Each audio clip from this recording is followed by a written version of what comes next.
Wait, what the fuck? Who will attend Zohran Mamdani's swearing in ceremony? Hasan Piker, 59% chance. If Hasan Piker attends Zohran Mamdani's swearing in ceremony on January 1st, then the market resolves the yes.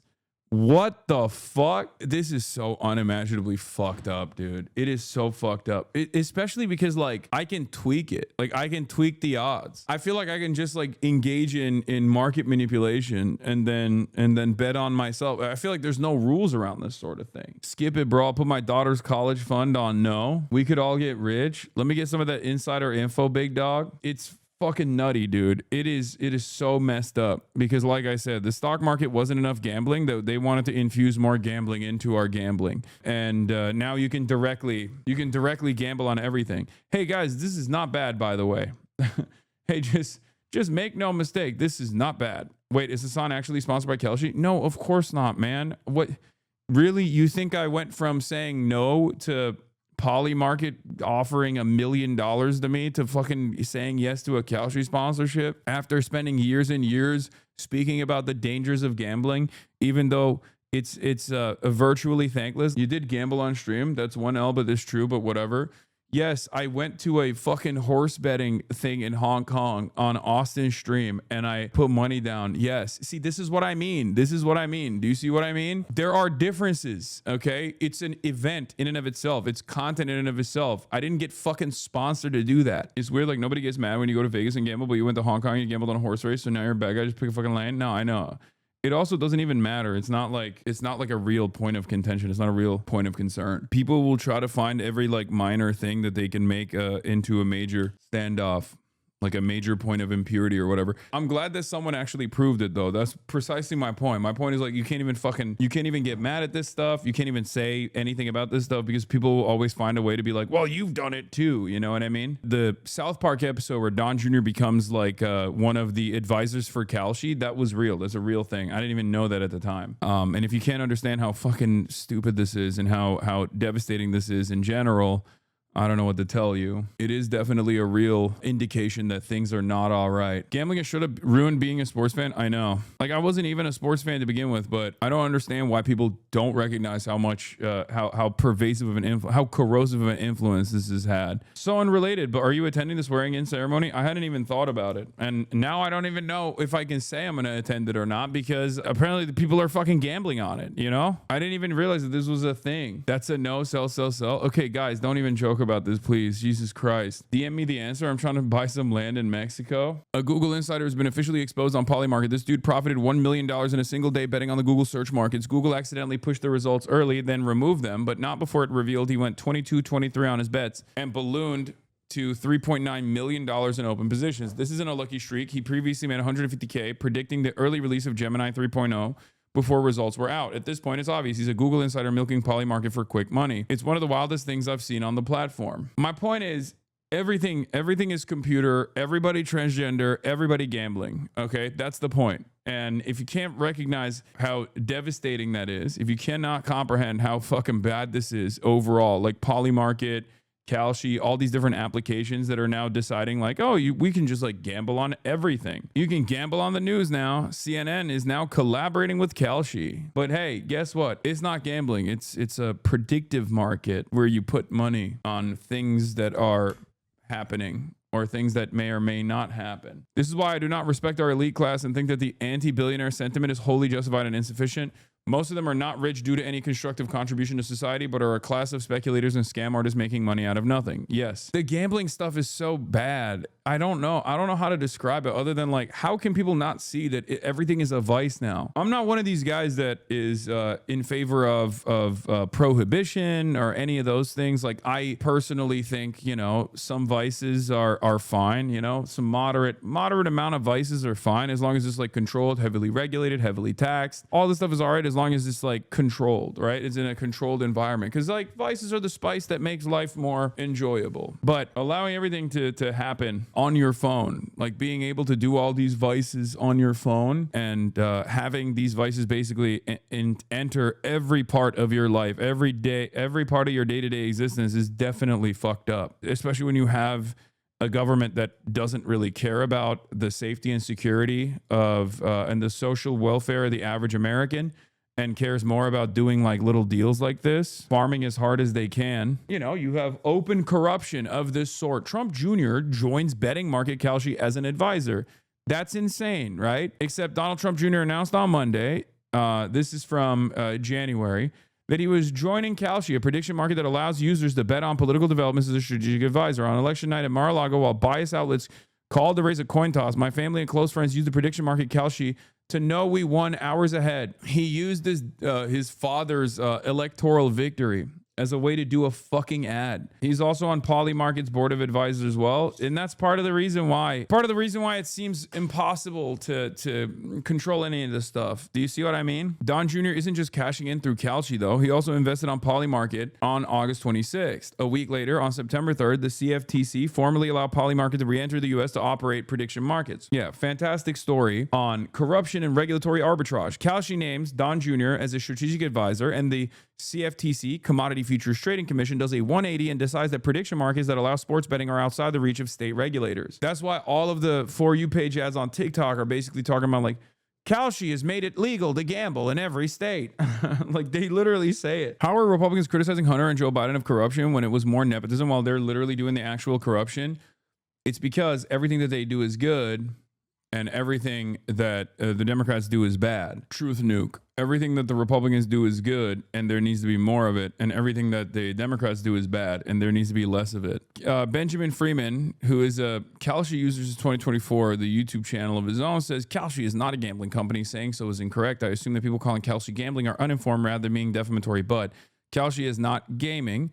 It's been decided in the courts. Please read the 15 pages of Kalshi X LLC versus CFTC before spreading misinformation. Adam Johnson says, Lamau, it meets every definition of gambling, but please refer to this overly technical court ruling for why the thing that is obviously gambling isn't gambling. Good luck with that. The reason why that court case was decided the way that it was is so that people can say, turn around and say, oh yeah, it's not gambling actually. But no matter what it is, as long as it generates enough revenue, and then you can take all that revenue and then dump it into corporate lobbying, corruption, and also dump it into marketing, then you're fine. You can get away with it. And that's precisely what's going on with the sports washing that you see. That's precisely what's going on with all of these gambling apps in general. A lot of things that I criticize are becoming increasingly normal and much more difficult to combat because they have enough money and they can purchase favors and they can purchase normalcy. They can normalize their existence and they can slowly but surely basically make their way into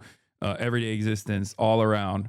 And the reason why I'm talking about this today, obviously, is because of the CNN collaborative relationship with Kalshi, which I think is pretty devastating. Things like this, like a betting app collaborating with a major news outlet, unironically is something that I don't even think exists in like a Black Mirror style dystopian future. Like it goes beyond previous cynical predictions, previous pessimistic predictions of how bad things are going to get. It's pretty interesting when the real world existence ends up outflanking the awful stuff that people are predicting in their most pessimistic moments. The co-founder of Kalshi says the long-term vision is to financialize everything and create a tradable asset out of any difference in opinion. I wonder what this will look like, dude. They want to financialize Rage Bait. And also on top of that, as long as someone is like slated to make money off of it, they will also then manipulate the outcomes to the best of their ability. Like, let's think about it from the perspective of streaming, right? Even something as stupid as like, will HASAN have a major stone lock? This seems like kind of stupid to bet on, except as we saw already, there's like a bet going on Kalshi right now about whether or not I will attend the Zohran Mamdani swearing in ceremony. There was a bet on, I think, Polymarket about whether or not I would actually get arrested. And if you have enough financial interest, you can basically dump a shit ton of money into one direction and then try to manipulate the results of that. Like someone could literally do this like will HASAN get arrested thing and basically dump like a couple $1 million into the yes option and then try to fucking swat me, for example. Like that's so insane. Getting kidnapped to be brought to the Zohran Mamdani inauguration to fulfill their yes gamble, or the opposite, trying to stop me from going to the Zohran Mamdani inauguration because they dumped a shit ton of money into it, right? Like the opportunities are endless. Financializing everyday existence for random people without their consent is so crazy. And I know that I think Cutie Cinderella talked about this as well, because apparently they wanted to set up like bets on the streamer awards. And even if they can't make it happen, they can spread out enough fake news that Kalshi might register it as real and pay out. Yeah, exactly. It's pretty crazy. That is, I mean, this is the Wild West of gambling now. There's virtually no control over it, because who's going to stop them? Do you think that this current government is going to stop them? Fuck no. Donald Trump Jr. is already sitting on the board of both of these companies, right? He is financially invested in Polymarket and Kalshi. And as a matter of fact, instantly after his involvement, the government attitude changed dramatically as well. We have a direct involvement from people who are not shy about utilizing their influence to, move things in a certain direction. What's noteworthy about CNN entering into the gambling business with Kalshi and letting viewers wager on genocide, war, and famine is that it receives zero critical coverage from mainstream media. They've entirely embraced the press release framing of the prediction market data nonsense. And it's pretty obvious that this is a gambling app, right? It's a gambling app that lets you gamble on innocuous shit. And yet the media is not covering it as such. And the reason why the media is not covering it as such, or have any sort of interest in covering it in a sincere manner, is because they are financially incentivized not to do so, because they're openly collaborating with Kalshi. Even independent creators don't discuss the issue, because one of the few reliable sponsorship opportunities for an independent creator is gambling companies, so it's just treated as inevitable and normal. I've personally seen this, and it's one of the things that I was talking about, which is that the most amount of hate that I've garnered throughout my career after Israel comes from my anti-gambling position. All of the fucking Twitter power farmers, like the blue check power farmers, all of this shit. Why has it created an endless cycle of hatred? It's because they all get fucking paid by these companies. And while the content watchers themselves actually don't like all this gambling and don't like the fact that, it's heavily integrated into their content in general, the content creators that they have a parasocial relationship with are consistently justifying it. They're consistently justifying it because they want to make a bag. They want to get the bag from these gambling channels and these gambling companies, whether it be Kick, Stake, or, Kalshi, Polymarket, DraftKings, numerous other companies that have unlimited funds to promote gambling, RainBet, RuBet, all those other ones too. I saw new interest polling on people's interests about certain things, and it's like creating a family was down, like all the things that Republicans say they want people to do more of.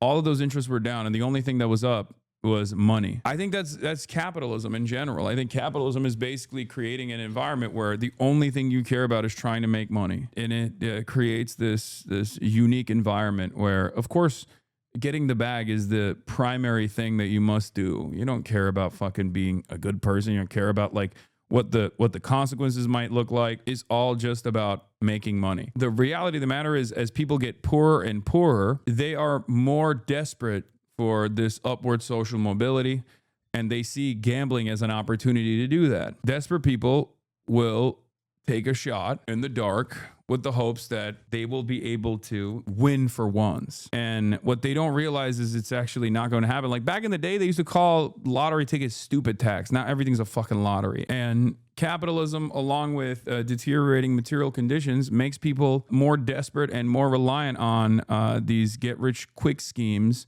that in the past were correctly considered, stupid tax. And things are getting worse and worse. And there's virtually no way of stopping it. Hustle culture is going to lead to the collapse of our civilization. I think the hustle culture is growing as material conditions worsen. That's my opinion. I think it's a byproduct of how bad things are. When people are hungry and they're desperate, they lean into, and they know that there is no regular upward social mobility with a 9-to-5 job. They just take whatever remains of their disposable income and dump it into something like this with the hopes that they can actually get a leg up on everybody else. We saw a version of this already. We saw a pretty accelerated version of this with the whole NFT stuff, right? And with shit coins and the like. And it was it was obviously only going to get worse. Isn't this just what crypto is? Yes. It's also another version of an unregulated, unverified, unregulated security or an asset. But this time it's just pure gambling. America, in many respects, is the perfect place to do this, because American culture, like America was the proto-capitalist nation, And American culture is very much hyper individualistic. It's always about like getting your money up and not your funny up. So in many respects, this is like a perfect opportunity, a perfect country to do this kind of thing, especially at a time when people are fucking suffering. They create this incredibly reliable base of support, and people end up straight up fighting to preserve this structure that actually exploits them, that actually relies on how vulnerable they are, that relies on their desperation. Because people go, what do you mean? You just don't want me to fucking win, dude. Fuck you. Why are you telling me that this is bad? I have no other option. I have no other alternative, says you, rich guy. It's pretty horrifying when you think about it. Yeah, this was what I saw that I thought was interesting. I don't know exactly which. Oh, this is from Wall Street Journal's news exclusive. Yeah, percentage who say these values are very important to them. Patriotism, super down. Religion, super down. Having children, down. Community involvement, super down. The only thing that's up is money. And it's ironic because I think these are all the values that Republicans want people to have. But Republicans are so hyper-capitalist that, ironically enough, they are even more responsible than the Democrats for all of these values going down. Because why the fuck would you feel patriotic if you feel like your country doesn't actually care about your best interest? You don't give a shit about community involvement when it's virtually impossible for you to be involved in your community. When you don't have time to be involved in your community, when you don't have time or money to have children, and all of those things go down, all of the moral investment or the social investment in those things go down because material conditions are worsening and people are more isolated than ever before. And it's not an accident that the interest in money or values such as money is going up, because that's the only thing that offers you a semblance of freedom. In the past, you could be invested in your country. You could feel hopeful about your future because you could just have a job that at least like allowed you to pay for your whole family. You know, you worked hard, but you were able to own a home. Now that you can't do that, there's nothing to be invested in. There's no investment in the community because why would you? You're too busy trying to make ends meet. I don't necessarily care about like people's interests diminishing in patriotism or religion or having children or whatever, but it's probably not healthy that there is no involvement in their people's interest in being involved in their communities is diminished. And the only thing they care about is making money, because that's the only thing that they correctly point to as a mechanism of survival and as a way to live truly in a free way. Money is the only way you can have some semblance of freedom, and freedom from debt, freedom from having to worry about your finances all the goddamn time. It makes you basically decide like this is the only thing that matters. That's capitalism, baby.